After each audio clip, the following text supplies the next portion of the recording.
So, this is it. We're at the end of an era. Or at least it feels like it. If you look at all the Hoyoverse games, all the way to the beginning at Honkai Impact 3rd, to, honestly, you probably could say ZZZ, but that game's still pretty alive for where it's at. But if you look your way from the very beginning all the way to where we're at currently, you can see it's leading up to what feels like the downfall of Hoyoverse. So, let's start with Honkai Impact 3rd. You know, the very beginning. The game that no one really plays. For one, it's still only dubbed in like JP, so there goes all the people who only listen to things in English. Plus, it's only a female cast, which is great for, you know, most gacha players, but for people like me who enjoy playing male characters, you know, that game is already pretty dead. And then you include the fact that its combat is basically ZZZ, but not as flashy or... Actually, no. I enjoyed Honkai Impact 3rd's combat a lot more than ZZZ. It didn't feel like button mashing. Felt more like I had to kind of think about what I was doing. But with, you know, the relaunch of Honkai Impact 3rd, where they basically like reset the game almost and started over almost. I mean, it's not really starting over, it's more like part 2, but within the same game. Anyway, because they did that, a lot of your characters that you spent time and money on were basically useless. At least when it came to that little separate part of the game. I don't know if they changed that or not. I haven't touched that game in like a year. But, you know, looking at where they started, this is, you know, the game, their baby, their one that they took care of at like the very beginning. And seeing where it's at this state where they don't really do anything with it. They still haven't like added English voice to it. They still haven't really done much to it. And then you're thinking, well, that game's like over 10 years old by now, or at least 10 years old by now. Of course no one really cares about it, and of course they're not going to invest much in it. It's already almost at end of service. Alright, let's move over to Genshin. Their, I guess you would call, happy accident. Let's be honest, if it weren't for COVID, Genshin wouldn't have taken off like it did. Like, sure, there would have been people who played it and found it and stuff. You know, that's obviously gonna happen when you have a colorful game filled with anime characters. And, you know, the environment's all bright and colorful and you have basically Dora with you all the time. So yeah, of course it's gonna eventually lead to some people finding it and stuff, but it wouldn't have had the massive fandom that it has, or the amount of people that play it daily, except for the fact that, well, COVID hit, and then people were stuck inside, and they needed some sort of comfy, cozy game for them to play, and well, what's that right there? That looks like a comfy, cozy game right there for you to play. And while it was okay to start off, I wasn't there for the very start of the game, so I can't say much about it, but I've heard about the terrible things, like the one event where you had to use resin, especially at the start of a game. That's absurd. But, you know, besides that, rough start, overall it wasn't a bad game, and when I got into it, it was my addiction. I absolutely adored it. I loved it. The character designs were absolutely perfect for me because they were so bright and colorful, and they weren't like bland boring. They had so much little tiny details in it, and I enjoyed just staring at the characters and looking at the character models and noticing all the little tiny like decorations and their fabrics and the clothing and just the tiny stuff like that. I think that's what really had me playing the game. But not only that, but also the environment itself felt very complicated compared to what it actually is.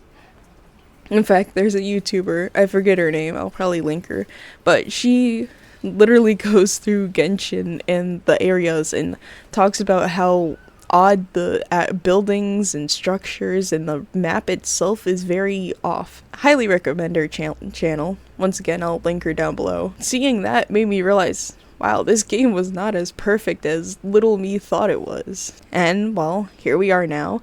I officially quitted that game, and they've also quitted their own game, from what it seems. Like, if you guys have seen the way the characters look. Like, there's that new character, I don't have any idea about what her name is, but she looks like a cow, and it's like, I understand that they're changing the models, but her character design just looks so, like, randomized. It looks like they went into, like, a character randomizer and just hit random and picked the one that looked most coherent. And it doesn't end with just her either. Like, pretty much all of the not Sumeru, Natlin characters all look the same, sort of. Like, they don't look as randomized, but it feels so off, and it doesn't fit the whole Genshin thing at all. Like, from what I remember, Fontaine was supposed to be, you know, the most advanced civilization, yet somehow Natlin's the one with the motorcycles and roller skaters and DJs and drills and stuff. Like, it don't make sense. Like, make it make sense. And it doesn't.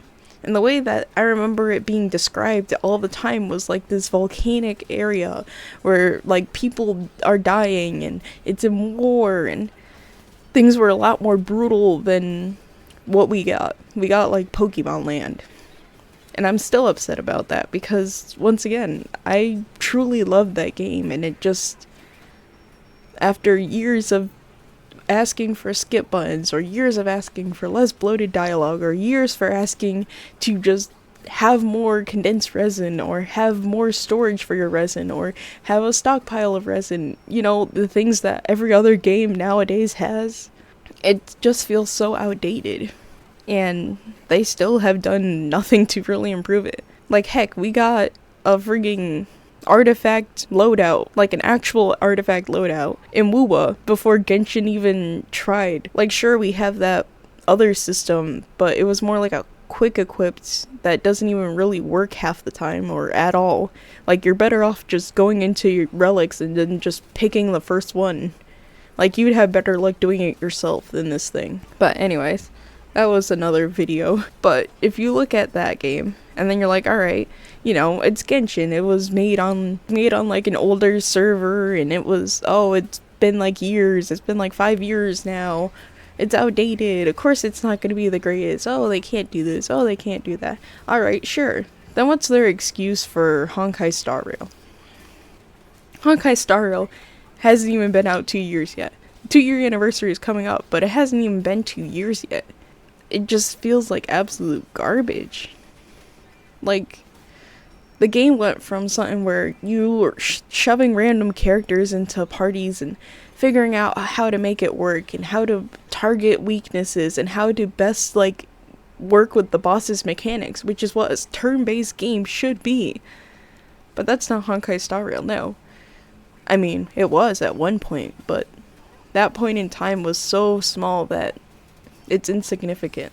By the time their first year anniversary came around, they ruined their game that fast that it took them 2 years. I was thinking there was another anniversary before Acheron, but no. And then we were having another anniversary, which don't even get me started. There's tons of videos already, and I seen one yesterday. I don't know how to find the link again, so I'm sorry about that, but let's just say they didn't change anything. I heard all of our complaints about, this is going to ruin the game, this is going to make it so you have to pull this character, this is going to destroy what you have, this is going to destroy your fan base, this is going to ruin your game. And it seems like they just closed their ears, la la la la la la la la la la la, and then let it continue to happen. In fact, they even buffed her. They made it so then she's actually a better playable unit. I'm not going to go too much into it because, once again, I'm afraid of them coming after me, especially since I am small. So I'm not going to touch too much into it, but once again, they buffed this character even more to make it so if you're skipping her, you're basically bricking your account. You know, they really said, oh, haha, y'all thought, you know, it was the player's fault for being greedy and stupid. You're right, it is the player's fault. So let's give you this unit that you cannot skip, and if you do, guess what? You were just greedy and stupid. Like, I swear, they played into it and were like, oh yeah, you guys are greedy and stupid. So unless you're not that, you'll pull this unit. And then give us your money. But besides Honkai Star Rail going down, if you look at their other game, Tears of Themis, that game is the most average out of all the Hoyoverse games. Like, there's nothing really special to it. Like, not really combat, but, I mean, I guess it's kind of combat. The way the game kind of works is, like, you use cards to win these, like, arguments, battles, things. I forget the whole combat. It's been a while since I played it, like, at least 3 years since I first played the game. But it wasn't terrible, and the story wasn't the absolute worst. It was just mid. Like, eh. It was pretty average for the genre itself. Plus, it didn't have English voice acting in it. It was JP. Which made me think that it was older, sort of like Honkai Impact 3rd. But it's not. It just feels that way. But looking at all of these games and how each one of them, or at least the newer ones, try to scam you into pretty much spilling your wallet and giving your money to hoyoverse. And I'm including Zenless Zone Zero in this because the way they get you is by having a bunch of hot female characters. Like, us male character lovers, you know, we just save because, oh, it's just another female character. So by the time they release a new male character, it's like, oh, cool, now I can finally use these polls. But for anyone who enjoys polling on the female characters, every patch there's like 2 female characters. Maybe you'll get like 1 male character. Like, the only 2 limited 5-star characters that we have that are male are literally Lighter, Harusuma, and now that new and upcoming dude. Other than that, the only other like 5-star character is standard, and that's Lycon. And honestly, that's probably why I'm gonna quit Zenless Zone Zero. That and the fear of it becoming just like all the other ones, where they just kinda, they're good when they first come out, or at least decent and fun to play, and then it gets to like that 1 year, 2 year mark, and then all of a sudden, oh no, there goes the scummy company. Oh no, there goes all the things we hoped and wished for. Oh, there goes our dreams dying with the game. And that's why I think Hoyoverse is truly killing itself. Like, understand that maybe the reason why they're doing this is so then they can pop out a brand new game. Be like, oh, look at this new game. Go to that one. That one's a lot better and it has all the things you wanted in these games. Just go to that one. That one right there. Yeah, go. Pay your money. Spend your money in that one now. And sure, that works maybe in like the short run when you're the only company, which is why they gotten away with it for so long, is because they're pretty much the only big standing company until now. Which is why I think the era of Hoyoverse is over. Because now we have games like Wuthering Waves, we have games like Infinity Nikki, we have Tribe 9 that just came out. I feel like this one's gonna get pretty popular from just the way that I played it. Then we also have Arknights coming out hopefully soon. Like, I know they're going into beta testing and gonna fix the game up a bit more, but from the usual way games work, like the only game where they went in and did more beta testing and stuff like that was like Wuthering Waves. That's the only one that really truly changed everything like that. But given the fact that Arknights had that beta test, I feel like it's not gonna change much. Like, they're gonna change things, but I feel like it's not gonna be a drastic change to where it's gonna like take a year or 2. But the point is that we have all these games coming up, you know, from Arknights, Wuthering Waves, Azure Permelia, Anata, and even Black Beacon. I feel like that game's gonna also at least make a bit of a wave. Probably not as big as like the other big games, but there's so many new games coming up that I feel like Hoyoverse is just gonna slowly die out, except for like the hardcore Hoyo shills, or the people who are paid by Hoyo, or the people who are like, don't come after my $1 billion company, they're fragile, I know they make a bunch of money, but they're fragile, they're doing the best they can. I feel like those are the only people who are gonna stick to these games like that. Unless, once again, I'm wrong about ZZZ, and ZZZ continues to not suck. But I have a feeling they're gonna just crash that game as well, just so then they can promote their new game that has everything you could have ever wanted in all the other ones. And it's sad. Like, I know the other games that are out right now aren't perfect, but if we, like, take a look at what they kind of are, like Wuthering Waves, they took basically what Genshin did and just improved it. And I know that's probably a part of their tactic, is to just take what Hoyoverse did and just change it and make it better. And then they instantly get the rewards and stuff from doing that, because everyone's like, oh, look at this, Genshin could never, and they didn't really have to do much. But the fact that they're doing that in the first place just shows you how easily any Hoyoverse game could have changed, but they didn't. And it's sad because, once again, I loved these games, but these games just don't love the players. They only love your wallet. And if you're not giving them your money, then maybe they'll change. Like we learned from ZZZ. They got rid of the TVs because no one was loving their game, so we put back the TVs and made it gooner bait, so everyone can go ahead and goon to it. Both men and females. It don't matter, we got men, we got women. pick a side. But besides from Wuthering Waves doing something like that, we also have other games like Infinity Nikki. They went and basically took the Genshin casual parts and were like, oh, well, you can have all the casual stuff in here. It's not heavily combat focused, but there is like enjoyable combat in it. And it's like nice and easy combat. So once again, it appeals to that Genshin fandom where it's like, oh, we want the simple and casual stuff, and oh, I don't like fighting enemies. Well, there you go, Infinity Nikki. And then on top of that, they added a dress-up feature to it. So instead of you pulling for, I don't know, better skills or something like that, you just get outfits. Oh, here's these outfits. And sure, like, the 5-star outfits give you better stats for, like, when you're doing the Mirror Island, which is basically, like, their endgame. It's just a dress-up endgame. Nothing serious to it. But, like, other than that, there's no reason for you to really pull the 5-star outfits like that, unless you like them. Which, for me, I like pretty much all of them, so I'm suffering. But if you're someone who likes a very specific vibe or wants like very specific outfits, they're pretty easy to get, which makes the game pretty free-to-play friendly.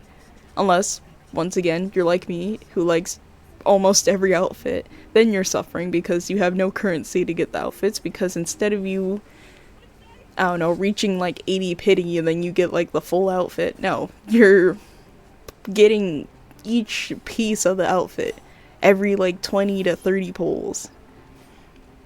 Which, once again, I hope that they kind of improve that somehow, add more currency, something to help with that, because of the fact that you're not pulling for one thing, you're pulling for like 9, 10, 11, 12 parts of an outfit. Unless, once again, you're not trying to complete the outfit.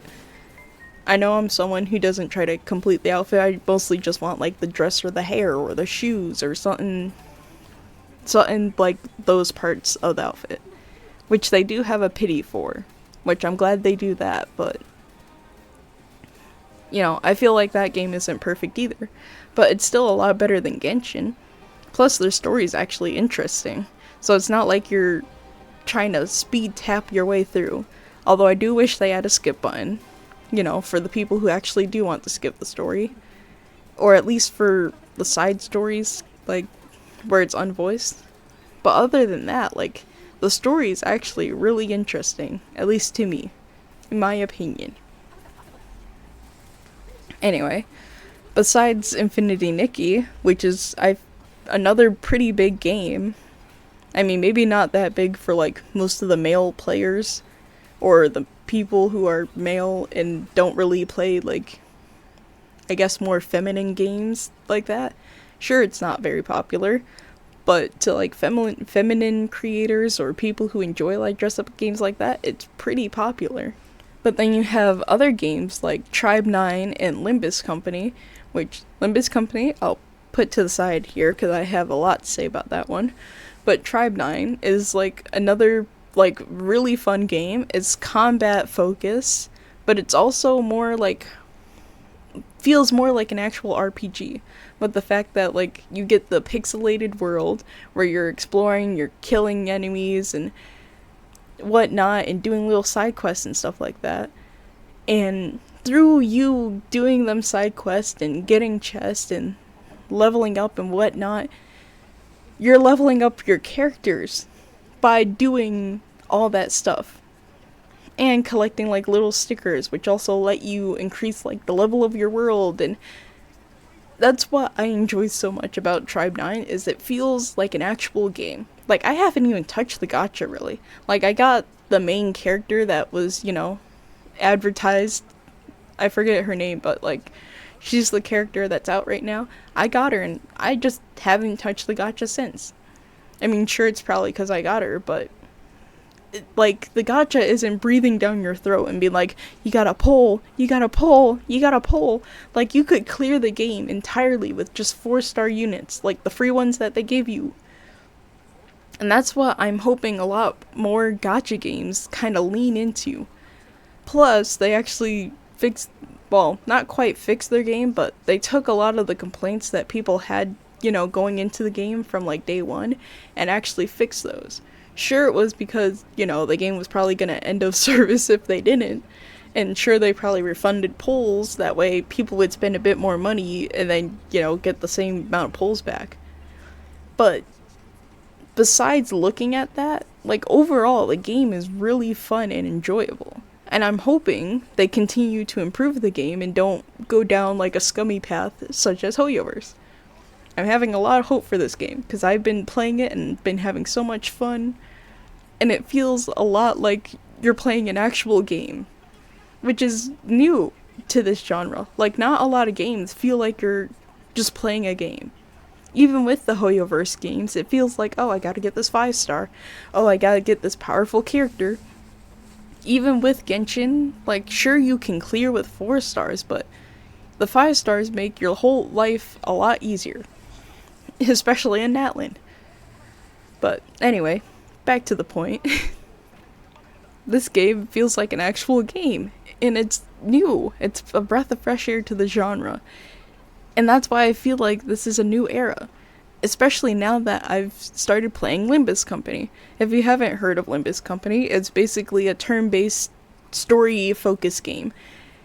And honestly, it's literally just two, like, still pictures standing next to each other talking.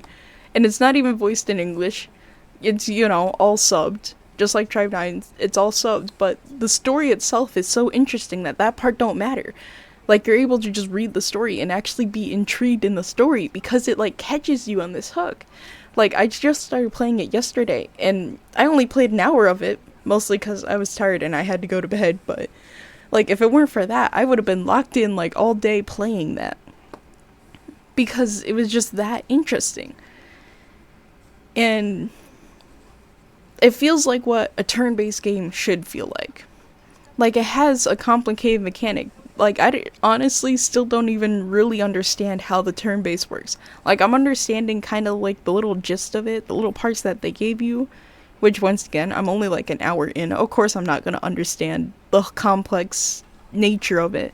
But the fact that there's so much to it that I still don't understand after playing an hour of it, it has me excited because I'm like, wow, this is going to be an actual, like, strategy game to where you're going to actually have to focus on what they're doing and, like, focus on the combat, well, more like strategy part of the game in order to actually pass levels. And that has me excited.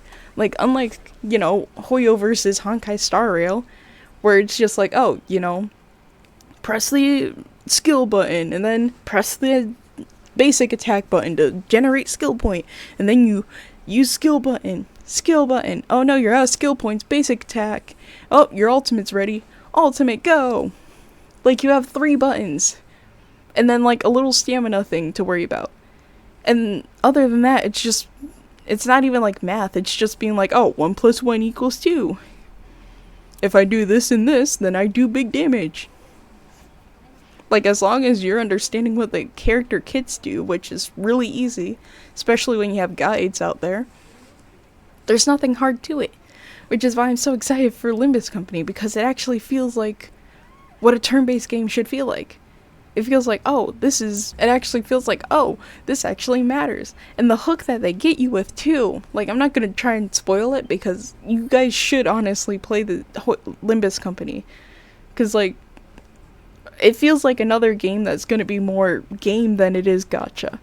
Once again, I've only played an hour of it, so I'm not too sure exactly, like, how much game to gacha it feels like truly.